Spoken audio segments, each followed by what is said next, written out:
This question comes to us from Doug from Athens, Georgia, and he said, younger, when he was playing, he played with strong grip, but he played a fade and kind of held the club off or held it off.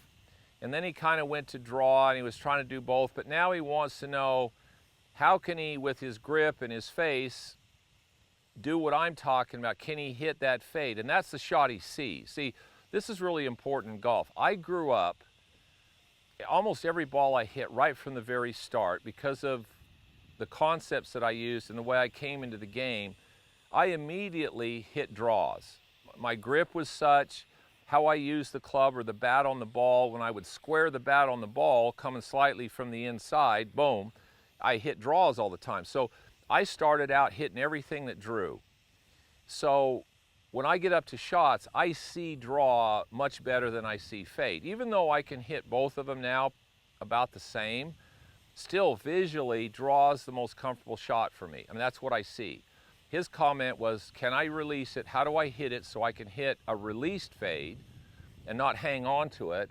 And is that okay relative to what I see? Absolutely. I mean, Nicholas sees fade. He doesn't, I mean, he hardly ever hits a draw. There's a lot of guys out there that don't hit draws or don't hit fades. There's also a lot of guys who play draw with their irons and fade their driver. That's an interesting concept, and a lot of good players do that. But when it comes to hitting your fade with release, now Joe Nichols, who was a good teacher of mine, the first time I hit a fade for him, of course, I stood up there and I went out across it and I held it off and I hit a fade, and he goes, what the heck was that? Well, the ball faded. He goes, no. You have to learn how to aggressively hit and still fade it. I said, well, how do you do that? All right, well, if you look at the club face, I mean, Koepka, now I've lost his name, but Koepka hits a fade. Now he draws a few of them, but mainly he fades it. Dustin Johnson, shut face, hits a fade. Well, how do they do that? Okay, if you come into the ball and your right hand comes into the ball like this, which is the face coming in this way.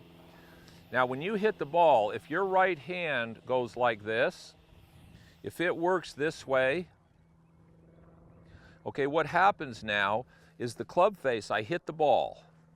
So now I've hit the ball. Now as I go through and the face works, see, the club face isn't turning over.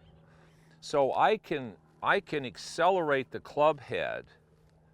As long as the face doesn't turn down, I'm never going to hit a pull hook. Now, if you set the club face just slightly open and you work your right hand, you release it this way, see, that is a very aggressive swing around to the left. You're not dragging the handle, you're releasing the momentum of the club, but because of how your right hand and the physics of that face, there's no way it's going to hook. That's what or pull hook, and that's what I had as a kid.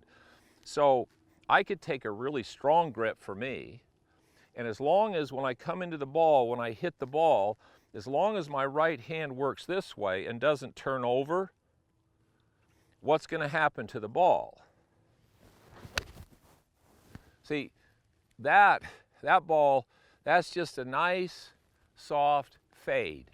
But I didn't hang on and drag the handle and try to do that. Now that's one way to do it, and I played like that for a long time, but I lost a lot of speed and it took a lot of effort to hit it anywhere. That goes almost as far as my draw does, because I'm still accelerating the club head. I'm not holding it off. I'm just not twisting this hand.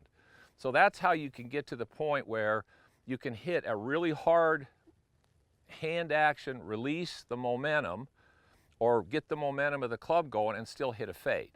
Do that, man, and if you see fade and that's the shot you like to hit, play the shot you like to hit and the one you see, not the one that in theory you should hit. That can get you in trouble big time.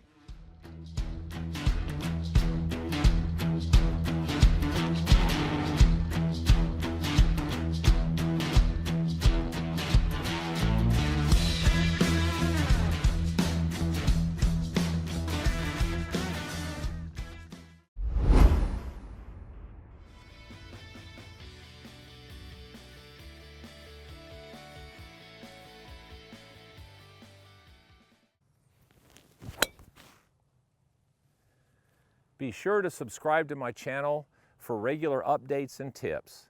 Thanks for watching.